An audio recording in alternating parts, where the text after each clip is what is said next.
राजा कुरु के कुल में राजा शांतनु का जन्म हुआ। राजा शांतनु हस्तिनापुर के राजा बने।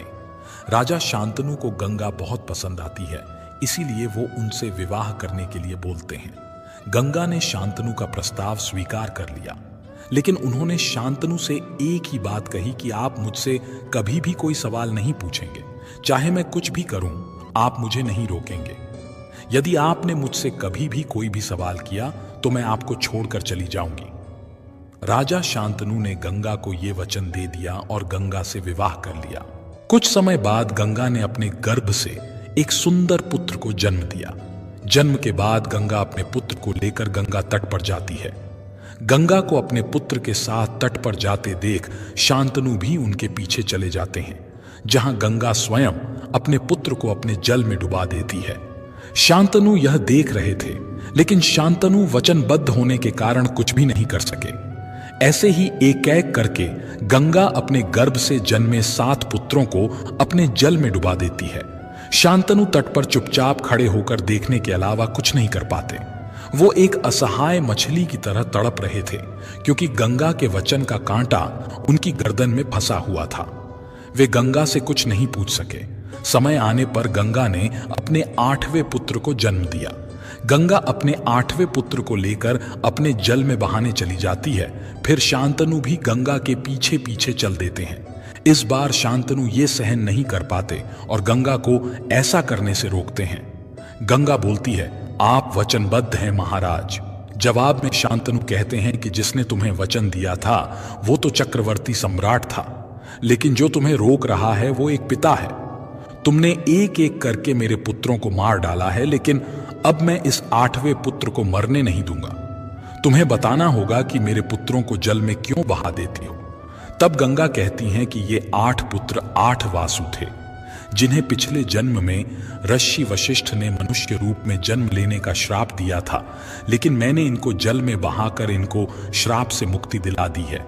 लेकिन इस 8वें पुत्र को मैं जल में नहीं बहा रही हूं। आपने वचन तोड़ दिया है और बालक अभी बहुत छोटा है, इसलिए मैं इसे अपने साथ लेकर जा रही हूं। समय आने पर आप इस बालक को ले जा सकते हैं। इस प्रकार गंगा अपने पुत्र के साथ अदृश्य हो जाती है। गंगा के चले जाने के बाद शांतनु का जीवन निरर्थक हो गया था। वे अपनी दिशा खो बैठे थे। राजपाठ में भी उनका मन नहीं लगता था। उनके जीवन में केवल अपने पुत्र देवव्रत को देखने की आशा बची थी। फिर कुछ साल बाद शांतनु गंगा के पास जाते हैं और गंगा से महल में वापस चलने के लिए कहते हैं, लेकिन गंगा ऐसा नहीं कर पाती। गंगा अपने पुत्र देवव्रत को शांतनु को सौंप देती है और शांतनु के जीवन से हमेशा हमेशा के लिए चली जाती है। समय के साथ देवव्रत की वीरता और साहस को देखकर शांतनु उन्हें हस्तिनापुर का युवराज नियुक्त कर देते हैं। एक दिन शांतनु यमुना के तट पर शिकार खेल रहे थे। उसी समय उन्होंने किनारे पर सत्यवती को देखा और रथ से उतरकर सत्यवती के पास गए और उनसे उनका परिचय पूछते हैं। सत्यवती उन्हें अपना परिचय देती हैं। शांतनु सत्यवती पर मोहित हो गए। वो प्रतिदिन यमुना के तट पर जाते थे और सत्यवती के साथ यमुना पार करते थे। एक बार शांतनु ने सत्यवती के सामने विवाह का प्रस्ताव रखा। इस पर सत्यवती कहती हैं कि मेरे विवाह का निर्णय मेरे पिता करेंगे। ये सुनकर शांतनु कहते हैं कि आपके मन की बात जाने बिना मैं आपके पिता के पास नहीं जा सकता। सत्यवती अपने मन की बात शांतनु से कहती हैं कि जो मेरे पिता करेंगे वही मुझे मंजूर होगा। तब शांतनु सत्यवती के पिता दासराज के समक्ष जाते हैं और विवाह का प्रस्ताव रखते हैं। दासराज कहते हैं कि ये हमारे लिए बड़े सौभाग्य की बात है, लेकिन विवाह करने के लिए मेरी एक शर्त है कि आपके बाद सत्यवती का पुत्र ही हस्तिनापुर का राजा बनना चाहिए, तभी मैं ये विवाह कर सकता हूं, अन्यथा किसी भी शर्त पर यह विवाह नहीं हो सकता। तब शांतनु कहते हैं कि परंतु मैंने तो गंगा पुत्र देवव्रत को युवराज घोषित किया हुआ है। जरा सोचो कि तुम क्या कह रहे हो दासराज। मैं अपने पुत्र देवव्रत के साथ ये अन्याय नहीं कर सकता। मैं देवव्रत के प्रति प्रतिबद्ध हूं, लेकिन सत्यवती के पिता दासराज ने उनकी कोई बात नहीं मानी। इसलिए शांतनु दुखी होकर वहां से चले गए। इसके बाद महल में आकर वो बहुत ही चिंतित रहने लगते हैं। ये देखकर एक दिन देवव्रत ने उनसे पूछा कि आप इतने चिंतित क्यों रहते हैं, लेकिन शांतनु ने उन्हें कुछ नहीं बताया। तब देवव्रत ने शांतनु के सारथी से सारी बातें पूछी और सब कुछ जानने के बाद अपने पिता की प्रसन्नता के लिए दासराज के पास जा पहुंचे। दासराज ने उन्हें सारी बातें बताई और देवव्रत के सामने भी वही शर्त रखी जो उन्होंने शांतनु के सामने रखी थी। तब देवव्रत कहते हैं कि पिता शांतनु इस मामले को लेकर प्रतिबद्ध हैं, लेकिन मैं नहीं। मैं आपको वचन देता हूं कि महाराज के बाद देवी सत्यवती और पिता शांतनु का ज्येष्ठ पुत्र ही राजगद्दी संभालेगा। इतना कहकर देवव्रत जीवन भर ब्रह्मचर्य का पालन करने की भीषण प्रतिज्ञा ले लेते हैं। इसी प्रतिज्ञा के कारण देवव्रत का नाम भीष्म पड़ा।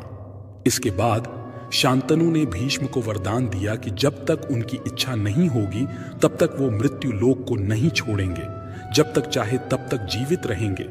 आपकी इच्छा के बिना मृत्यु आपके पास नहीं आएगी। और इस प्रकार शांतनु ने सत्यवती से विवाह कर लिया। कुछ समय के बाद शांतनु और सत्यवती के 2 पुत्र हुए, चित्रांगद और विचित्रवीर्य। चित्रांगद युवा अवस्था में ही एक युद्ध में मारे जाते हैं, इसलिए शांतनु के बाद विचित्रवीर्य को राजा बनाया जाता है। विचित्रवीर्य का विवाह कराने के लिए भीष्म स्वयंवर के समय काशीराज की 3 पुत्रियां अंबा, अंबिका और अंबालिका का अपहरण करके उनको उठा लाते हैं। लेकिन इनमें जो अंबा नाम की पुत्री थी वो शाल्वराज से प्रेम करती थी और अंबा का विवाह शाल्वराज से होने वाला था, लेकिन ये बात भीष्म को पता नहीं थी। जब भीष्म को ये बात पता चलती है तो वो अंबा से माफी मांगते हैं और पूरे सम्मान के साथ में अंबा को वापस छोड़कर आते हैं। लेकिन जब अंबा शाल्वराज के पास जाती है और उनसे विवाह करने को बोलती है तो शाल्वराज विवाह करने का मना कर देते हैं और बोलते हैं कि तुम किसी और के द्वारा जीती गई हो, इसलिए मैं तुमसे विवाह नहीं कर सकता। इसके बाद अंबा भीष्म के पास आती है और उनसे विवाह करने को बोलती है, लेकिन भीष्म ने ब्रह्मचर्य की प्रतिज्ञा ले रखी थी, इसलिए वो भी उनसे विवाह करने को मना कर देते हैं। इसलिए अंबा उनको श्राप देती है कि मैं तुम्हारी मृत्यु का कारण बनूंगी, और शिखंडी के रूप में वही भीष्म की मृत्यु का कारण बनती है। बाकी अंबिका और अंबालिका का विवाह विचित्रवीर्य के साथ करा दिया जाता है, लेकिन संतान का जन्म होने से पहले ही विचित्रवीर्य की मृत्यु हो जाती है। ये सब देखकर पूरा हस्तिनापुर शोक में डूब जाता है। तब सत्यवती भीष्म से नियोग परंपरा से विचित्रवीर्य की पत्नियों अंबिका तथा अंबालिका के माध्यम से संतान उत्पन्न करने के लिए अनुरोध करती हैं। नियोग एक प्राचीन परंपरा थी जिसमें एक स्त्री अपनी संतान को जन्म देने के लिए अनुरोध और नियोग करती है। भीष्म ने आजीवन ब्रह्मचर्य का पालन करने की प्रतिज्ञा ले रखी थी, इसलिए उन्होंने इस काम को करने के लिए मना कर दिया। सत्यवती को राजा शांतनु से मिलने से पहले ऋषि पराशर के माध्यम से एक पुत्र की प्राप्ति हुई थी जिसका नाम वेदव्यास था। इसके बाद सत्यवती ने अपने पुत्र वेदव्यास को अपनी दोनों पुत्र वधू अंबिका और अंबालिका को संस्कारित करने को कहा और वो मान गए। पहले बड़ी रानी अंबिका फिर छोटी रानी अंबालिका नियोग विधि के लिए व्यास के सामने गई, लेकिन अंबिका ने उनके तेज से डरकर आंखें बंद कर ली, जबकि अंबालिका वेदव्यास को देखकर भय के कारण पीली पड़ गई। वेदव्यास ने लौटकर माता से कहा, माता अंबिका को अत्यंत तेजस्वी पुत्र होगा, लेकिन आंखें बंद करने के दोष के कारण वो अंधा होगा, जबकि अंबालिका के गर्भ से रोग से पीड़ित पुत्र पैदा होगा। ये जानकर माता सत्यवती ने बड़ी रानी अंबिका को वेदव्यास के पास वापस जाने का आदेश दिया। इस बार बड़ी रानी स्वयं ना जाकर अपनी दासी को वेदव्यास के पास भेज देती है। दासी बिना किसी हिचकिचाहट के वेदव्यास के सामने से गुजर गई। इस बार वेदव्यास माता सत्यवती के पास आए और बोले, मां, इस दासी के गर्भ से वेद वेदांत में पारंगत अत्यंत गुणवान पुत्र पैदा होगा। इतना कहकर वेदव्यास तपस्या करने चले गए। इस प्रकार अंबिका से धृतराष्ट्र, अंबालिका से पांडु और दासी से विदुर का जन्म हुआ। ये तीनों ऋषि वेदव्यास की संतान थे।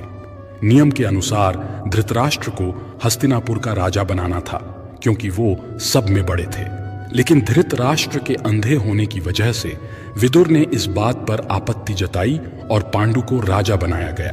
कुछ समय के बाद धृतराष्ट्र का विवाह गांधार की राजकुमारी गांधारी से हुआ। जब गांधारी को पता चला कि उनका होने वाला पति जन्म से अंधा है तो उन्होंने भी अपनी आंखों पर आजीवन पट्टी बांध ली।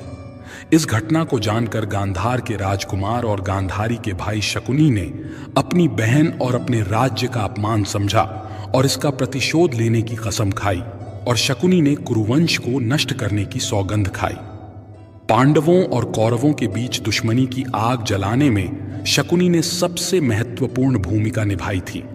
जब गांधारी कुंवारी थी तब उन्होंने भगवान शंकर को प्रसन्न किया था और भगवान शंकर ने उन्हें 100 पुत्र प्राप्त होने का वरदान दिया था। पांडु का विवाह कुंती के साथ हुआ। कुंती यदुवंश राजा सूरसेन की पुत्री, वासुदेव की बहन और भगवान श्री कृष्ण की बुआ थी। नागवंशी महाराज कुंती भोज ने कुंती को गोद लिया था। इस प्रकार कुंती हस्तिनापुर की रानी बन गई। कुंती जब कुंवारी थी तब दुर्वासा ऋषि ने उन्हें एक मंत्र दिया था जिससे किसी भी देवता का मन में आह्वान करने पर उसी देवता के गुणों के समान पुत्र को प्राप्त कर सकती थी। कुंती ने जिज्ञासावश भगवान सूर्य का आह्वान किया जिससे उन्हें एक पुत्र प्राप्त हुआ जिसने कवच के साथ जन्म लिया था जिसका नाम कर्ण था।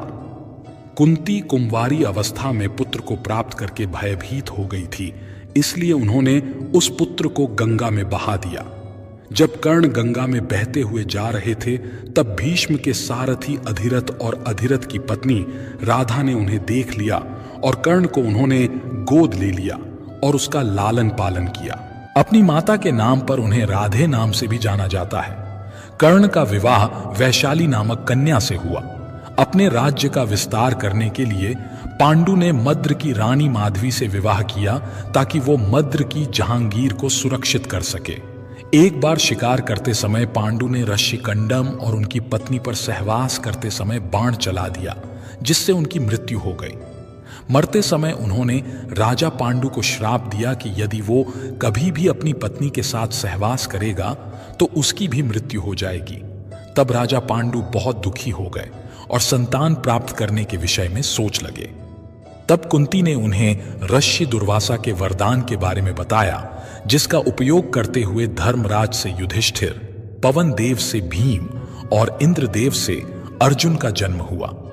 संतान की प्राप्ति ना होने के कारण पांडु की दूसरी पत्नी माधवी बहुत दुखी हो गई। तब कुंती ने वो मंत्र माधवी को बता दिया जिसका प्रयोग कर माधवी ने अश्विन कुमारों का आह्वान किया जो कि जुड़वा भाई थे, जिनके द्वारा नकुल और सहदेव का जन्म हुआ। ये दोनों भी जुड़वा थे। एक दिन राजा पांडु ने श्राप को भूलकर उनकी पत्नी माधवी से सहवास करने की कोशिश की जिससे ऋषि के श्राप के चलते उनकी मृत्यु हो गई। इस शोक से पीड़ित होकर माधवी ने भी प्राण त्याग दिए। इधर गांधारी 2 वर्षों से गर्भवती थी लेकिन उनको कोई संतान नहीं हो रही थी। जब उनको पता चलता है कि कुंती के बड़े बेटे युधिष्ठिर का जन्म हुआ है तो गांधारी बहुत दुखी हो जाती है और वो अपने गर्भ पर प्रहार करती है जिससे एक मांस पिंड का जन्म होता है। तब सत्यवती के पुत्र वेद व्यास इस मांस पिंड को 100 भागों में विभाजित करते हैं और इन्हें मिट्टी के घड़ों में रखकर 2 सालों तक के लिए अभिमंत्रित करके रख दिया जाता है। जब 2 सालों के बाद इन घड़ों को खोला जाता है तो सबसे पहले घड़े से दुर्योधन का जन्म होता है। दुर्योधन का जन्म कुंती के पुत्र युधिष्ठिर और भीम के बाद में होता है, मतलब दुर्योधन युधिष्ठिर और भीम से छोटा होता है। जब दुर्योधन का जन्म होता है तो वो गधे के जैसी आवाज निकालता है और चारों ओर अंधेरा छा जाता है।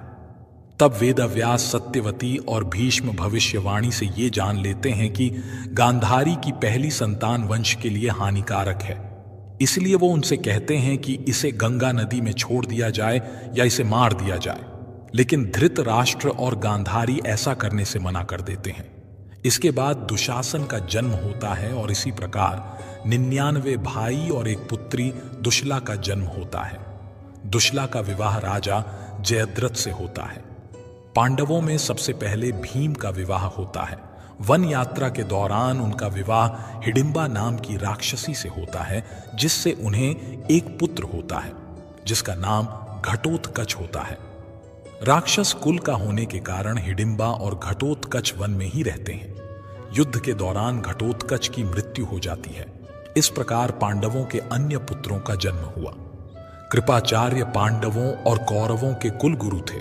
कुल गुरु का अर्थ होता है खानदान। गुरु जो राज दरबार में उपस्थित रहते थे और समय समय पर राजा को राज्य काज के कार्यों में अपनी सलाह भी देते थे। धर्म कर्म के कार्यों के बारे में राजा को अवगत कराते थे। कृपाचार्य महाभारत युद्ध में कौरवों की तरफ से सक्रिय थे। ये महाभारत युद्ध में बचे 18 लोगों में से एक थे, क्योंकि उन्हें चिरंजीवी होने का वरदान प्राप्त था। इनकी बहन कृपी का विवाह गुरु द्रोणाचार्य से हुआ था। द्रोणाचार्य पांडवों और कौरवों को अस्त्र शस्त्र और समस्त विषयों की शिक्षा देने वाले गुरु थे, जो अपने आश्रम में रहकर अपने शिष्यों को सभी विषयों में पारंगत करते थे।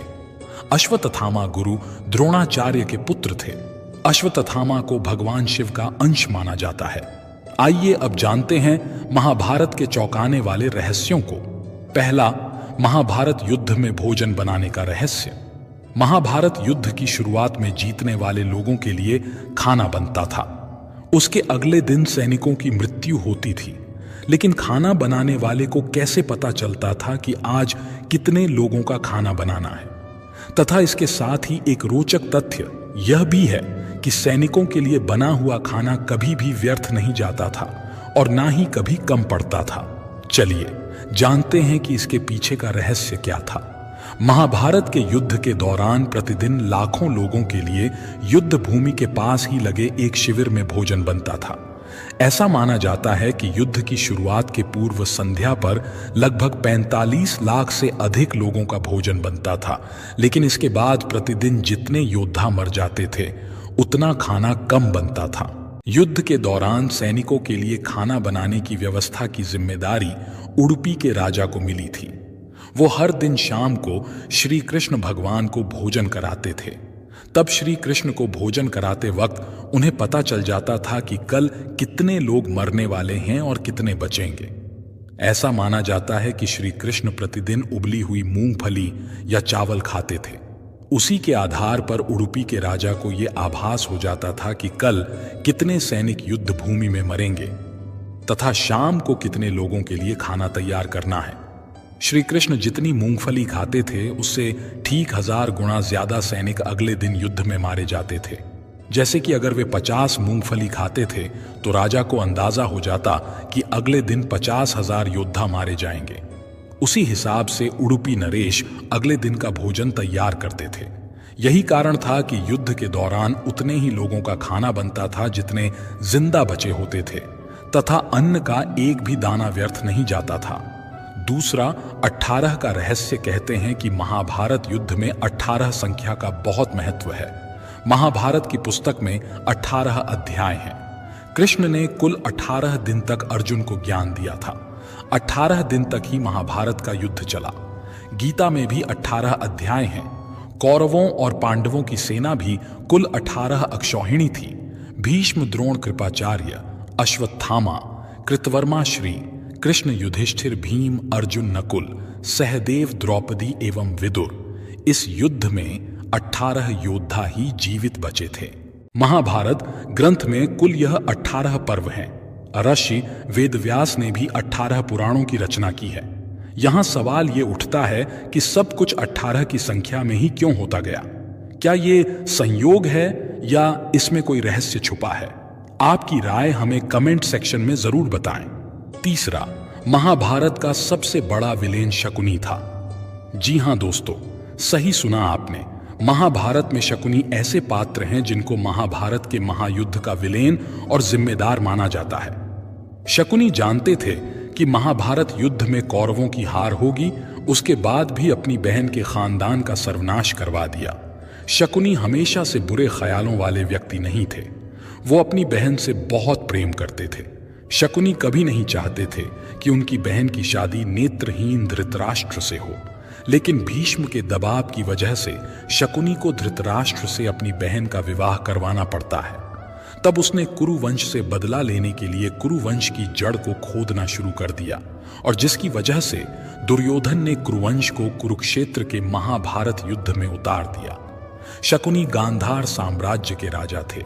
लेकिन उसके बाद भी अपना अधिकतर जीवन बहन गांधारी के ससुराल में बिताया। राजनीतिक उद्देश्य की वजह से भी शकुनी को हस्तिनापुर में रखा गया था। अपनी बहन और परिवार का बदला लेने के लिए शकुनी को गांधार राज्य त्यागना पड़ा और अपनी बहन और भांजों के साथ हस्तिनापुर रहने लगे। यहीं पर रहकर अपने षड्यंत्र को पूरा करने के लिए शकुनी कौरवों और पांडवों के पुत्रों के बीच गहरी खाई बनाते हैं। गांधारी धृतराष्ट्र से शादी करने से पहले एक बकरे की विधवा थी। किसी प्रकोप से मुक्ति के लिए ज्योतिषियों ने गांधारी का विवाह एक बकरे से करवाया था और फिर उस बकरे की बलि दे दी गई और उसके बाद धृतराष्ट्र से विवाह हुआ। ये जानकारी जब धृतराष्ट्र को मिली तब उन्होंने गांधार राज्य पर हमला कर दिया और गांधारी के पिता राजा सुबल और माता सुधर्मा शकुनी समेत 100 पुत्रों को जेल में बंद कर दिया। जेल में सभी के साथ बुरा बर्ताव किया गया और रोज सिर्फ एक मुट्ठी अनाज सभी को दिया जाता था, जिसका एक एक दाना सभी के हिस्से में आता था। धीरे धीरे भूख से राजा सुबल के कई पुत्रों की मौत हो गई। राजा सुबल ने कुरुवंश से बदला लेने के लिए अपने पुत्रों में से बुद्धिमान और चतुर शकुनी को बचाने का फैसला किया और उसको प्रतिशोध के लिए तैयार किया। सभी लोग अपना अपना भोजन शकुनी को देने लगे और शकुनी ने अपनी आंख के सामने अपने परिवार का अंत होते देखा। मृत्यु से पहले राजा सुबल ने धृतराष्ट्र से शकुनी को छोड़ने की विनती की, जिसको धृतराष्ट्र ने मान लिया। राजमहल की चकाचौंध में शकुनी अपना प्रतिशोध ना भूल जाए, इसलिए सभी ने मिलकर उसका एक पैर तोड़ दिया, जिससे वो अपने परिवार के अपमान की बात याद रखे। तब से शकुनी लंगड़ा कर चलने लगा। शकुनी के पास जो पासे थे वो उनके पिता राजा सुबल की हड्डी से बने थे। शकुनी को चौसर खेलने में महारत हासिल थी और कौरवों में भी इसका मोह जगा दिया था। इसको देखते हुए मरने से पहले राजा सुबल ने शकुनी को अपनी हड्डी के पासे बनवाने के लिए कहा था। राजा सुबल ने कहा कि ये पासे हमेशा तुम्हारी आज्ञा मानेंगे और कोई तुमको हरा नहीं सकेगा। साथ ही इन पासों से धृतराष्ट्र के वंश का अंत हो जाएगा। राजा सुबल के मरने के बाद उनकी कुछ हड्डियां शकुनी ने बचाकर रख ली थी और फिर उनसे पासे बनवाए थे। हड्डियों के बने पासों से चौसर खेलने की वजह से पांडव सब कुछ हार गए। द्रौपदी का चीर हरण हुआ और अंत में महाभारत का महायुद्ध हुआ।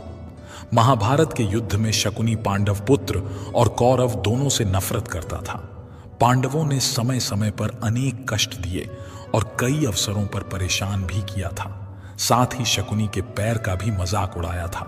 कुरुक्षेत्र के युद्ध में पांडुपुत्र नकुल ने शकुनी और उसके पुत्र उल्लू को मार दिया था। महाभारत युद्ध के बाद श्री कृष्ण ने भीम को बुलाया और कहा कि इन पासों से इतना बड़ा नरसंहार हो गया है, इसलिए भविष्य में ऐसा ना हो तो तुम इनको नष्ट कर दो, ताकि किसी को ये पासे ना मिल सकें। अगर वो पासे बहते हुए किसी के हाथ में लग गए तो जुआ फिर से आरंभ हो जाएगा और इंसान की बर्बादी का कारण बनेगा। अर्जुन उधर से निकल रहे थे और कृष्ण जी की आधी बात सुनकर पासों को लेकर निकल लिए। कुछ दूर जाकर एक बड़ी नदी में उन पासों को फेंक दिया। अंत में यही हुआ, पासे किसी आम इंसान के हाथ लग गए और परिणाम ये हुआ कि जुआ किसी न किसी रूप में आज भी समाज में मौजूद है। चौथा, महाभारत युद्ध लड़ा जा रहा था। कौरवों के पास पांडवों की तुलना में सैन्य बल और सुविधाएं अधिक थीं। साथ ही साथ एक से बढ़कर एक महारथी भी थे, परंतु फिर भी युद्ध में पांडव विजय की ओर बढ़ रहे थे और कौरव सेना का नाश करते जा रहे थे। इन परिस्थितियों को देखकर दुर्योधन बहुत अधिक विचलित हो जाता है, तो अपनी सेना को मार्गदर्शन देने वाले अपने पितामह भीष्म के पास जाता है और उन पर यह दोषारोपण करता है कि आप पांडवों से अधिक प्रेम करते हैं। आप महाभारत के इस युद्ध का ठीक प्रकार से संचालन नहीं कर रहे हैं, जिससे कौरव सेना को हार का सामना करना पड़ रहा है। दुर्योधन की इस प्रकार की बातों और मिथ्या आरोपों को सुनकर पितामह भीष्म क्रोधित हो जाते हैं और वे अपने तुनीर अर्थात जिसमें बाणों को रखा जाता है, उसमें से 5 स्वर्ण तीर निकालकर कुछ मंत्रों का उच्चारण करते हैं और उन्हें अभिमंत्रित कर देते हैं और दुर्योधन से कहते हैं कि कल वे इन्हीं 5 तीरों से 5 पांडवों का वध कर देंगे। इस बात से दुर्योधन कुछ आश्वस्त तो होता है, परंतु पितामह भीष्म पर पूरी तरह से भरोसा नहीं कर पाता और उनसे कहता है कि आप ये 5 स्वर्ण तीर मुझे दे दीजिए। आज संपूर्ण रात्रि ये मेरी सुरक्षा में रहेंगे और कल प्रातःकाल जब आप युद्ध के लिए प्रस्थान करेंगे तो उस समय मैं ये 5 तीर आपको पांडवों का वध करने के लिए दूंगा। लेकिन ये 5 तीर अर्जुन दुर्योधन से ले लेता है। इसका कारण ये था कि महाभारत युद्ध प्रारंभ होने से पूर्व सभी पांडव वन में निवास करते थे। पांडवों के निवास स्थान पर एक सरोवर था। इसी के सामने ही दुर्योधन भी अपने निवास के लिए शिविर लगाता है। जब दुर्योधन सरोवर से स्नान करके निवृत्त होता है तो वहां अचानक ही स्वर्ग से गंधर्व प्रकट हो जाते हैं और किसी कारणवश उन गंधर्व राजकुमार और दुर्योधन के बीच युद्ध होता है और दुर्योधन इस युद्ध में परास्त हो जाता है। गंधर्व राजकुमार दुर्योधन को बंदी बना लेते हैं। तब पांडुपुत्र अर्जुन गंधर्व राजकुमार से युद्ध करते हैं और उन्हें परास्त करके दुर्योधन को मुक्त कराते हैं। इस पर दुर्योधन बहुत लज्जित होता है और अर्जुन के प्रति अपनी कृतज्ञता भी व्यक्त करता है और इसी के साथ दुर्योधन अर्जुन को वरदान मांगने के लिए कहता है।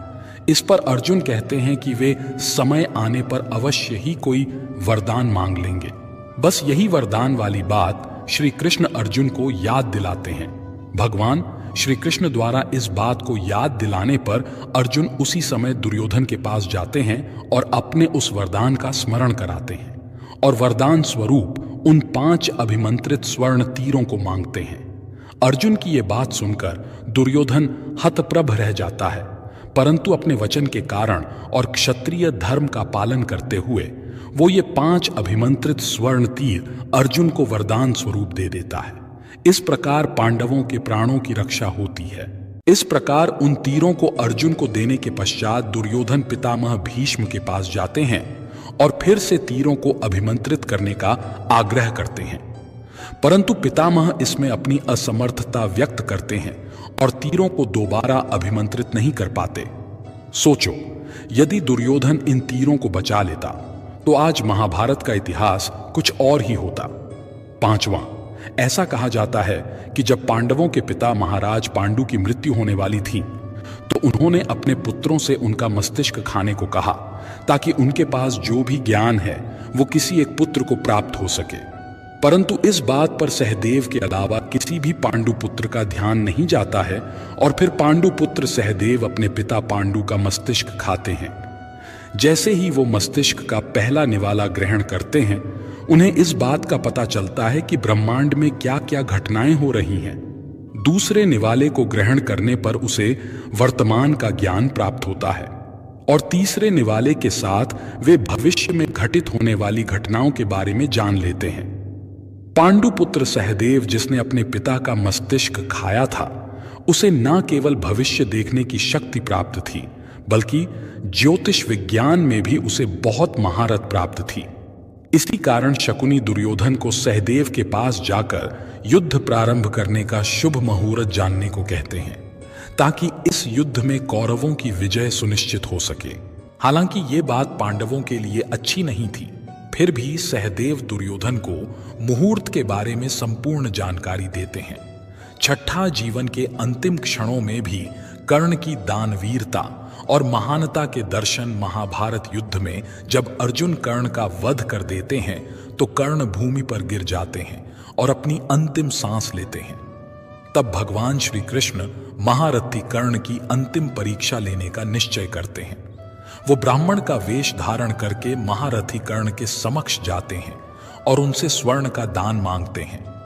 तब कर्ण ब्राह्मण वेशधारी भगवान श्री कृष्ण से अपना मुंह खोलकर दिखाते हुए कहते हैं कि हे ब्राह्मण देवता, आप मेरे इन सोने के दांतों को तोड़कर स्वर्ण प्राप्त कीजिए। तब ब्राह्मण देवता कहते हैं कि ये तो बहुत ही दुष्टतापूर्ण और पाप का कार्य है, मैं ऐसा नहीं कर सकता। तब महारथी कर्ण युद्ध भूमि में पड़े एक पत्थर से अपने दांत तोड़कर उन्हें देते हैं। इस पर भी ब्राह्मण वेशधारी भगवान श्री कृष्ण पुनः उनकी परीक्षा लेने के उद्देश्य से कहते हैं कि ये दांत तो रक्त से भरे हुए हैं, अशुद्ध हैं, वे इसे ग्रहण नहीं कर सकते। तब बुरी तरह घायल कर्ण, जो बड़ी ही मुश्किल से हिल पा रहे थे, अपना धनुष बाण उठाते हैं और आसमान की ओर निशाना साधते हुए बाण चलाते हैं और वर्षा होने लगती है। तब इस वर्षा के पानी से वे अपने दांतों को धोकर पूरी तरह से शुद्ध करके ब्राह्मण देवता को अपने स्वर्ण दांतों का दान करते हैं। इस तरह महारथी कर्ण अपने अंतिम समय में भी अपनी दानवीरता के गुण को नहीं छोड़ते और यथासंभव पालन करते हैं। 7वां महाभारत युद्ध में संजय के बारे में सभी जानते हैं। संजय के पिता बुनकर थे, इसलिए उन्हें सूत पुत्र माना जाता था। उनके पिता का नाम गाबलगण था। उन्होंने महर्षि वेदव्यास से दीक्षा लेकर ब्राह्मण तत्व ग्रहण किया था। वेद आदि विद्याओं का अध्ययन करके वे धृतराष्ट्र की राज्यसभा के सम्मानित मंत्री बन गए थे। आज के दृष्टिकोण से वे टेलीपैथिक विद्या में पारंगत थे। कहते हैं कि गीता का उपदेश 2 लोगों ने सुना, एक अर्जुन और दूसरा संजय। यही नहीं, देवताओं के लिए दुर्लभ विश्व रूप तथा चतुर्भुज रूप का दर्शन भी सिर्फ इन दोनों लोगों ने ही किया था। संजय अपनी स्पष्ट बाधिता के लिए प्रसिद्ध थे। वे धृतराष्ट्र को सही सलाह देते रहते थे। एक ओर वे जहां शकुनी की कुटिलता के बारे में सजग करते थे, तो दूसरी ओर वे दुर्योधन के द्वारा पांडवों के साथ किए जाने वाले असहिष्णु व्यवहार के प्रति भी धृतराष्ट्र को अवगत कराते रहते थे। वे धृतराष्ट्र के संदेशवाहक भी थे, जिनको दिव्य दृष्टि प्राप्त थी। अतः वे कुरुक्षेत्र का समस्त दृश्य महल में बैठे बैठे ही देख सकते थे। नेत्रहीन धृतराष्ट्र ने महाभारत युद्ध का प्रत्येक अंश उनकी वाणी से सुना था। धृतराष्ट्र को युद्ध का सजीव वर्णन सुनाने के लिए ही व्यास मुनि ने संजय को दिव्य दृष्टि प्रदान की थी। महाभारत युद्ध के पश्चात अनेक वर्षों तक संजय युधिष्ठिर के राज्य में रहे। इसके पश्चात धृतराष्ट्र गांधारी और कुंती के साथ उन्होंने भी संन्यास ले लिया था। बाद में धृतराष्ट्र की मृत्यु के बाद वे हिमालय में चले गए, जहां से वे फिर कभी नहीं लौटे। 8वां, महाभारत के योद्धा किसके पुत्र या अवतार थे? महाबली बलराम शेष नाग के अंश थे। 8 वसुओं में से एक धुम नामक वसु ने ही भीष्म के रूप में जन्म लिया था। देव गुरु बृहस्पति ने ही द्रोणाचार्य के रूप में जन्म लिया था। गुरु द्रोणाचार्य के पुत्र अश्वत्थामा को महादेव ने यमकाल और क्रोध के सम्मिलित अंश से उत्पन्न किया था। देवताओं में सबसे प्रमुख सूर्यदेव के पुत्र कर्ण थे। कर्ण सूर्य के अंश अवतार थे। दुर्योधन कलयुग का तथा उसके भाई कुलस्ते वंश के राक्षस के अंश थे। अर्जुन के धर्म पिता पांडु थे, लेकिन असल में वे इंद्रकुंती के पुत्र थे। भीम को पवन पुत्र कहा जाता है। हनुमान जी भी पवन पुत्र ही थे। युधिष्ठिर धर्मराज कुंती के पुत्र थे। युधिष्ठिर के धर्म पिता पांडु थे और वे 5 पांडवों में सबसे बड़े भाई थे। नकुल और सहदेव 33 देवताओं में से 2 अश्विनी कुमारों के अंश से उत्पन्न हुए थे। ये 2 अश्विनी कुमार थे, नासत्य और दस्त्र। रुद्र के एक गण ने कृपाचार्य के रूप में जन्म लिया था। द्वापर युग के अंश से शकुनी का जन्म हुआ। अरिष्ठा के पुत्र हंस नामक गंधर्व धृतराष्ट्र तथा उसका छोटा भाई पांडु के रूप में जन्मे। सूर्य के अंश धर्म ही विदुर के नाम से प्रसिद्ध हुए। कुंती और माद्री के रूप में सिद्धि और गृतिका का जन्म हुआ था। मति का जन्म राजा सुबल की पुत्री गांधारी के रूप में हुआ था।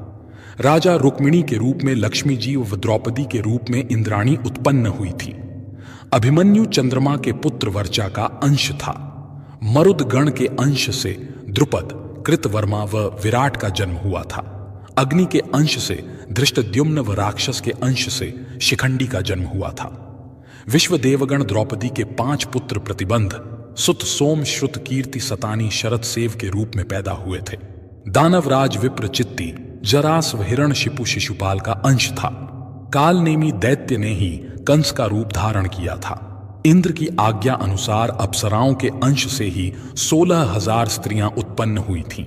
9वां महाभारत काल में विमान और परमाणु अस्त्र भी उपस्थित थे। हिंदू इतिहास के जानकारों के मुताबिक महाभारत युद्ध में 3 नवंबर 5561 ईसा पूर्व छोड़ा हुआ ब्रह्मास्त्र परमाणु बम ही था। महाभारत में भी इसका वर्णन मिलता है। तत्स्तम प्रज्वाल महाज्वाल तेजो मंडल समृत ससभव व्यम ज्वाला माला कुलम वशम चचा च मही कृतना सा पर्वतवन द्रुमा। अर्थात ब्रह्मास्त्र छोड़े जाने के बाद भयंकर वायु जोरदार तमाचे मारने लगी। सहस्त्रबदी उल्का पिंड आकाश से गिरने लगे। भूत मात्रा को भयंकर महाभय उत्पन्न हो गया। आकाश में बड़ा शब्द हुआ। आकाश जलने लगा। पर्वत अरण्य वृक्षों के साथ पृथ्वी हिल गई। फादर ओन्फ एटम बम कहे जाने वाले जे रॉबर्ट ओपनहाइमर ने गीता के इसी श्लोक से प्रभावित होकर परमाणु बम का निर्माण किया था। उन्होंने महाभारत का गहन अध्ययन किया।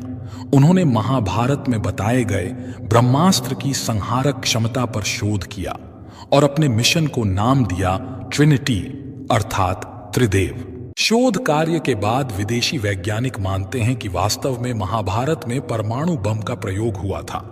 लगभग 50 वर्ष पहले पुणे के डॉक्टर और लेखक पद्माकर विष्णुवर्तक ने अपने शोध कार्य के आधार पर कहा था कि महाभारत के समय जो ब्रह्मास्त्र इस्तेमाल किया गया था वह परमाणु बम के समान ही था। डॉक्टर वर्तक ने एक किताब लिखी स्वयंभू। इसमें इस बात का स्पष्ट उल्लेख मिलता है। प्राचीन भारत में भी कहीं कहीं ब्रह्मास्त्र के प्रयोग किए जाने का वर्णन मिलता है। रामायण में भी मेघनाथ से युद्ध हेतु लक्ष्मण ने जब ब्रह्मास्त्र का प्रयोग करना चाहा, तब श्री राम ने उन्हें ये कहकर रोक दिया कि अभी इसका प्रयोग उचित नहीं है, क्योंकि इससे पूरी लंका साफ हो जाएगी। एरिक बोन अपनी बेस्ट सेलर पुस्तक चैरियट्स ऑफ गॉड्स में लिखते हैं कि लगभग 5000 वर्ष पुरानी महाभारत के तत्कालीन कालखंड में कोई योद्धा किसी ऐसे अस्त्र के बारे में कैसे जानता था जिसे चलाने से 12 साल तक उस धरती पर सूखा पड़ जाता था। ऐसा कोई अस्त्र जो इतना शक्तिशाली हो कि वो माताओं के गर्भ में पलने वाले शिशु को भी मार सके। इसका अर्थ है कि ऐसा कुछ ना कुछ तो था जिसका ज्ञान आगे नहीं बढ़ाया गया अथवा लिपिबद्ध नहीं किया गया और गुमनाम हो गया। विमानों की बात करें तो रामायण में पुष्पक विमान होने का उल्लेख मिलता है। कुछ वर्ष पूर्व बायर्ड कॉ की एक रिपोर्ट में दावा किया गया था कि प्राचीन भारत के 5000 वर्ष पुराने एक विमान को अफगानिस्तान की एक गुफा में पाया गया है।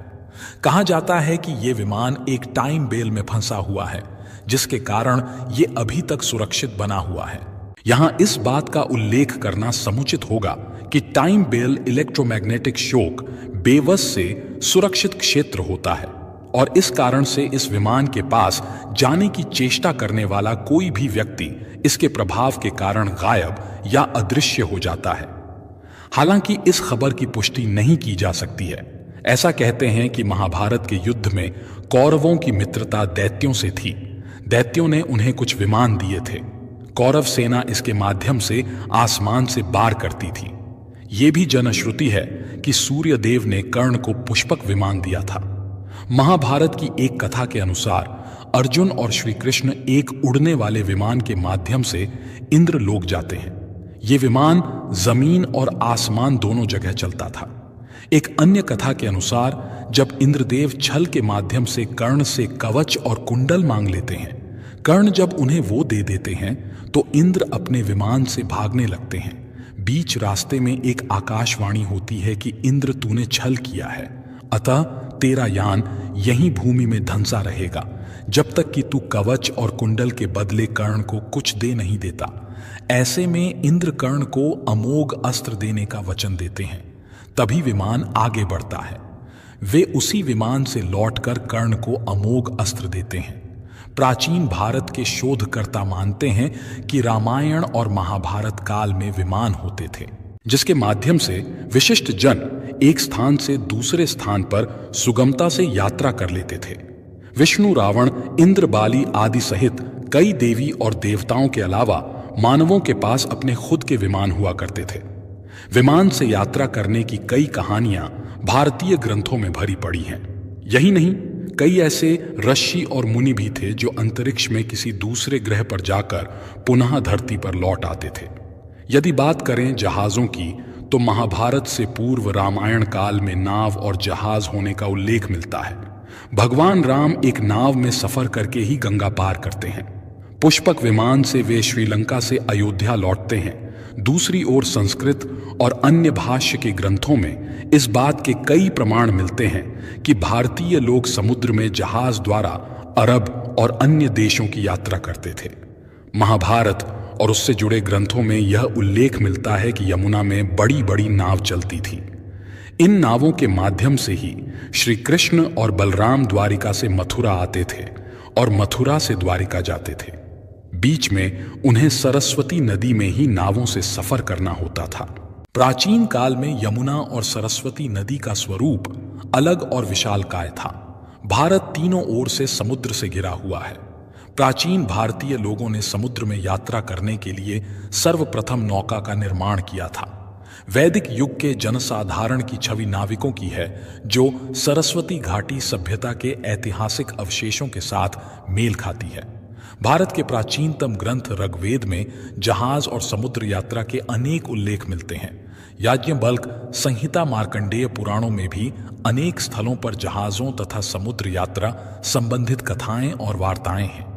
10वां, महान योद्धा बर्बरीक और घटोत्कच भीम के पुत्र घटोत्कच और पुत्र बर्बरीक के बारे में कहा जाता है कि इन दोनों की सामान्य मानवों से कई गुना ज्यादा ऊंचाई थी। माना जाता है कि कद काठी के हिसाब से भीम पुत्र घटोत्कच इतना विशालकाय था कि वो लात मारकर रथ को कई फुट पीछे फेंक देता था और सैनिकों को तो वो अपने पैरों तले कुचल देता था। भीम की असुर पत्नी हिडिंबा से घटोत्कच का जन्म हुआ था। घटोत्कच अत्यंत मायावी निकला और जन्म लेते ही बड़ा हो गया। उसमें जहां शारीरिक बल था, वहीं वो मायावी भी था। चूंकि घटोत्कच की माता एक राक्षसी थी, पिता एक वीर क्षत्रिय था, इसलिए इसमें मनुष्य और राक्षस दोनों के मिश्रित गुण विद्यमान थे। घटोत्कच ने युद्ध में अपने विशाल शरीर से हाहाकार मचा रखा था। वो एक ही बार में अपने पैरों के नीचे कई सैनिकों को कुचल कर मार देता था। घटोत्कच के एक पुत्र का नाम बर्बरीक और दूसरे का नाम अजन परवा था। भीम के पुत्र घटोत्कच का विवाह दैत्यराज मुरा की बेटी काम्य कंठिका से हुआ था। इस काम्य कंठिका को भगवान श्री कृष्ण ने वरदान दिया था कि तेरी कोख से एक महावीर पुत्र जन्म लेगा, जिसको युद्ध में कोई परास्त नहीं कर सकेगा। वो सर्वशक्तिमान होगा। इसके बाद बर्बरीक का जन्म होता है। घटोत्कच ने युद्ध के मैदान में चारों ओर तबाही मचा दी थी। ऐसा लग रहा था कि वो एक ही दिन में युद्ध को खत्म कर देगा, क्योंकि उसके पास बहुत सारी मायावी शक्तियां मौजूद थीं। वो युद्ध के मैदान में कभी यहां तो कभी वहां दिखाई देता था। दुर्योधन घटोत्कच से बहुत ज्यादा घबरा गया था। उसको ऐसा लग रहा था घटोत्कच उसको मार डालेगा, इसलिए घबराकर दुर्योधन ने कर्ण को अमोघ अस्त्र चलाने का आदेश दिया। इस अस्त्र से घटोत्कच वीर गति को प्राप्त हुआ। अमोघ अस्त्र एक ऐसा अस्त्र था जिसका वार कभी खाली नहीं जाता था, लेकिन इसका प्रयोग कर्ण केवल एक बार ही कर सकता था। इसे उसने अर्जुन के लिए बचाकर रखा था। दूसरी ओर बर्बरीक घटोत्कच का पुत्र था। बर्बरीक दुनिया का सर्वश्रेष्ठ धनुर्धर था। बर्बरीक के लिए 3 बाण ही काफी थे, जिसके बल पर वे कौरवों और पांडवों की पूरी सेना को समाप्त कर सकते थे। युद्ध के मैदान में भीम पौत्र बर्बरीक दोनों खेमों के मध्य बिंदु एक पीपल के वृक्ष के नीचे खड़े हो गए और ये घोषणा कर डाली कि मैं उस पक्ष की तरफ से लड़ूंगा जो हार रहा होगा। बर्बरीक की इस घोषणा से कृष्ण चिंतित हो गए। बर्बरीक के समक्ष जब अर्जुन तथा भगवान श्री कृष्ण उसकी वीरता का चमत्कार देखने के लिए उपस्थित हुए, तब बर्बरीक ने अपनी वीरता का एक छोटा सा नमूना मात्र ही दिखाया।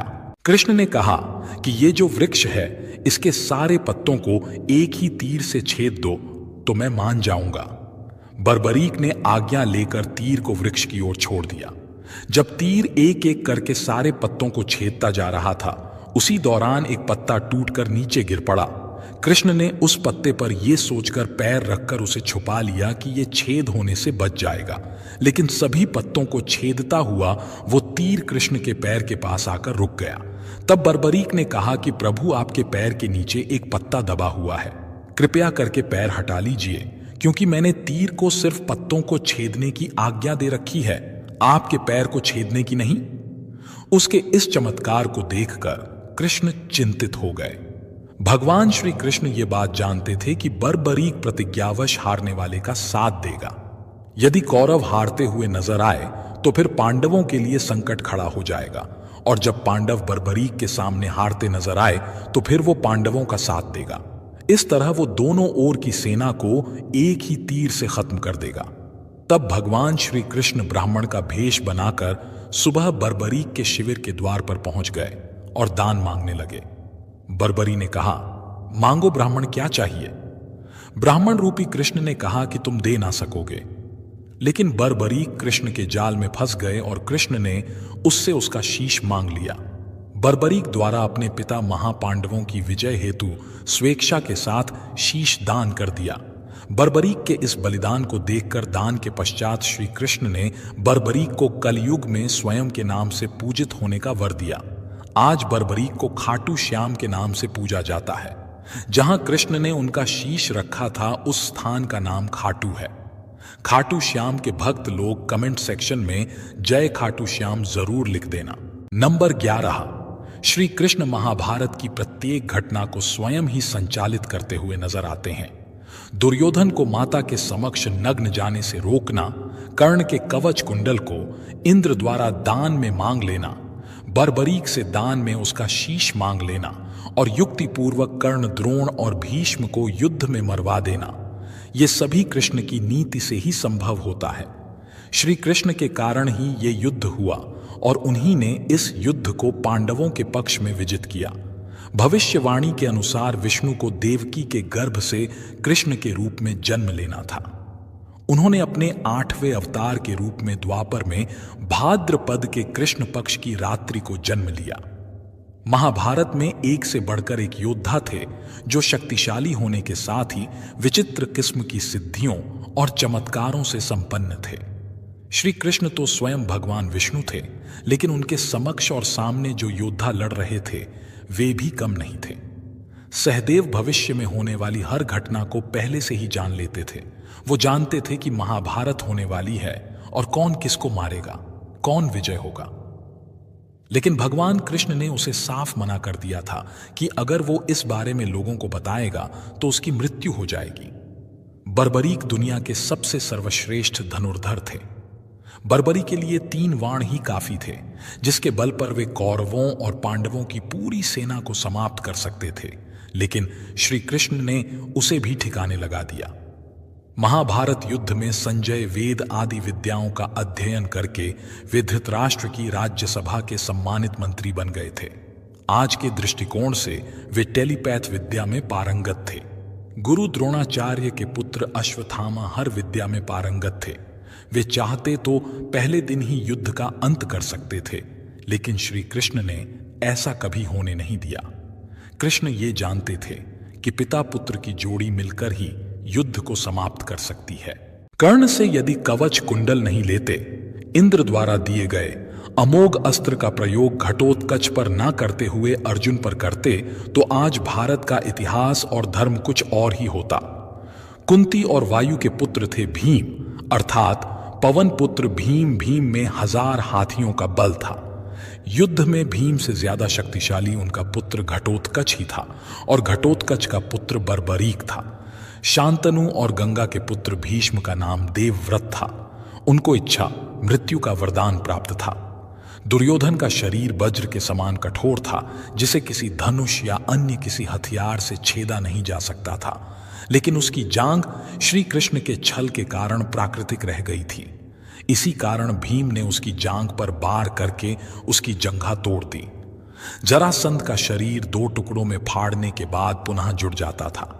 तब श्री कृष्ण ने भीम को इशारों में समझाया कि 2 टुकड़े करने के बाद दोनों टुकड़ों को एक दूसरे की विपरीत दिशा में फेंक दिया जाए।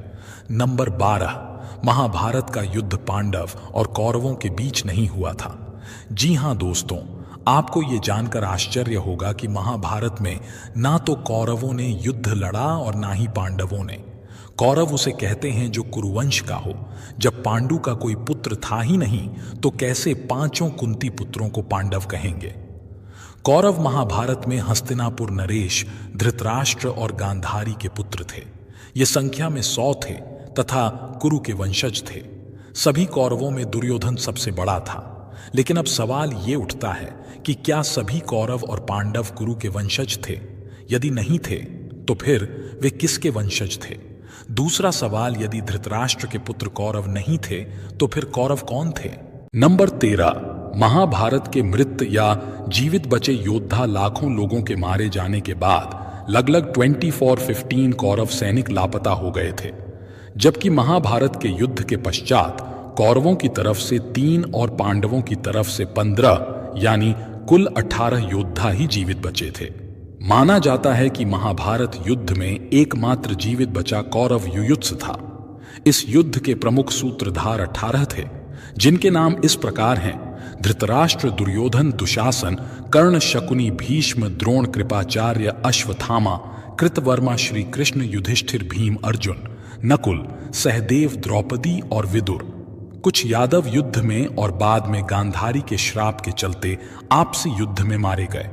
नंबर 14, महाभारत में किसी भी व्यक्ति का जन्म सामान्य रूप में नहीं हुआ था। श्री कृष्ण का जन्म जहां कारावास में बहुत कठिन परिस्थितियों में हुआ, वहीं उससे पूर्व भीष्म का जन्म गंगा की शर्त के उल्लंघन के स्वरूप हुआ। इसी तरह द्रौपदी का जन्म भी एक रहस्य ही है। कहते हैं कि उसका असली नाम यज्ञसेनी है। यज्ञसेनी इसलिए क्योंकि वो यज्ञ से उत्पन्न हुई थी। द्रौपदी नाम महाराज द्रुपद की पुत्री होने के कारण था। नंबर 15, महाभारत का युद्ध कुरुक्षेत्र में ही क्यों लड़ा गया? भगवान श्री कृष्ण को डर था कि भाई भाइयों के, गुरु शिष्यों के व संबंधी कुटुंबी होके इस युद्ध में एक दूसरे को मरता हुआ देखकर कहीं ये संधि ना कर लें। इसलिए ऐसी भूमि को चुनने का फैसला लिया गया जहां क्रोध और द्वेष के संस्कार पर्याप्त मात्रा में हों। तब श्री कृष्ण ने कई दूत अनेकों दिशाओं में भेजे और उन्हें वहां की घटनाओं का जायजा लेने को कहा। एक दूत ने सुनाया कि कुरुक्षेत्र में एक बड़े भाई ने छोटे भाई को खेत की मेड़ टूटने पर बहते हुए वर्षा के पानी को रोकने के लिए कहा, पर उसने साफ इनकार कर दिया। इस पर बड़ा भाई आग बबूला हो गया और उसने छोटे भाई को छुरे से मार डाला और उसकी लाश को पैर पकड़कर घसीटता हुआ उस मेड़ के पास ले गया जहां से पानी निकल रहा था। वहां उस लाश को पानी को रोकने के लिए लगा दिया। इस कहानी को सुनकर श्री कृष्ण ने तय किया कि यही भूमि भाई भाई के युद्ध के लिए उपयुक्त है। इस भूमि के संस्कार यहाँ पर भाइयों के युद्ध में एक दूसरे के प्रति प्रेम उत्पन्न नहीं होने देंगे। तब उन्होंने युद्ध कुरुक्षेत्र में करवाने की घोषणा की। नंबर 16, परशुराम से ब्रह्मास्त्र सीखने के लिए कर्ण एक ब्राह्मण पुत्र का वेश धारण कर उनका शिष्य बना। लेकिन जब परशुराम को यह पता चला कि कर्ण ने उनसे झूठ बोला है, तो उन्होंने कर्ण को श्राप दिया कि तुमने मुझसे जो भी विद्या सीखी है वो झूठ बोलकर सीखी है। इसलिए जब भी तुम्हें इस विद्या की सबसे ज्यादा आवश्यकता होगी तभी तुम इसे भूल जाओगे। कोई भी दिव्यास्त्र का प्रयोग तुम नहीं कर पाओगे। गांधारी अपने 100 पुत्रों की मृत्यु के शोक में अत्यंत व्याकुल थी। भगवान श्री कृष्ण को देखते ही गांधारी ने क्रोधित होकर उन्हें श्राप दिया कि तुम्हारे कारण जिस प्रकार मेरे 100 पुत्रों का नाश हुआ है, उसी प्रकार तुम्हारे वंश का भी आपस में एक दूसरे को मारने के कारण नाश हो जाएगा। भगवान श्री कृष्ण ने गांधारी से कहा, देवी, मैं आपके दुख को समझ सकता हूं। यदि मेरे वंश के नाश से तुम्हें आत्मशक्ति मिलती है तो ऐसा ही होगा। आज तक मैंने माताओं का आशीर्वाद लिया है, आज मैं इस श्राप को भी ग्रहण करता हूं। महाभारत के युद्ध में अश्वत्थामा ने ब्रह्मास्त्र छोड़ दिया था, जिसके चलते लाखों लोग मारे गए थे। अश्वत्थामा के इस कृत्य से कृष्ण क्रोधित हो गए और उन्होंने अश्वत्थामा को श्राप दिया कि तू पाप ढोता हुआ युगों तक निर्जन स्थानों में भटकता रहेगा। तेरे शरीर से रक्त की दुर्गंध आएगी, तू अनेक रोगों से पीड़ित रहेगा। नंबर 17, एक रात के लिए जी उठे थे सभी योद्धा। ऐसी मान्यता है कि महाभारत युद्ध में मारे गए सभी शूरवीर जैसे कि भीष्म, द्रोणाचार्य, दुर्योधन, अभिमन्यु, द्रौपदी के पुत्र कर्ण, शिखंडी आदि एक रात के लिए पुनर्जीवित हुए थे। ये घटना महाभारत युद्ध खत्म होने के 15 साल बाद घटित हुई थी।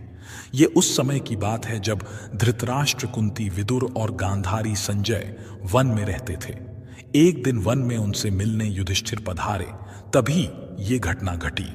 विदुर जी के प्राण त्यागने के बाद धृतराष्ट्र के आश्रम में महर्षि वेदव्यास आए। जब उन्हें पता चला कि विदुर जी ने शरीर त्याग दिया, तब उन्होंने बताया कि विदुर धर्मराज के अवतार थे और युधिष्ठिर भी धर्मराज का ही अंश है, इसलिए विदुर जी के प्राण युधिष्ठिर के शरीर में समा गए।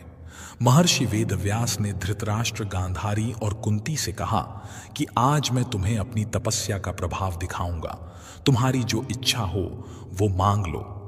तब धृतराष्ट्र व गांधारी ने युद्ध में मृत अपने पुत्रों तथा कुंती ने कर्ण को देखने की इच्छा प्रकट की। द्रौपदी आदि ने कहा कि वे भी अपने परिजनों को देखना चाहते हैं। महर्षि वेदव्यास ने कहा कि ऐसा ही होगा। युद्ध में मारे गए जितने भी वीर हैं उन्हें आज रात तुम सभी देख पाओगे। ऐसा कहकर महर्षि वेदव्यास ने सभी को गंगा तट पर चलने के लिए कहा।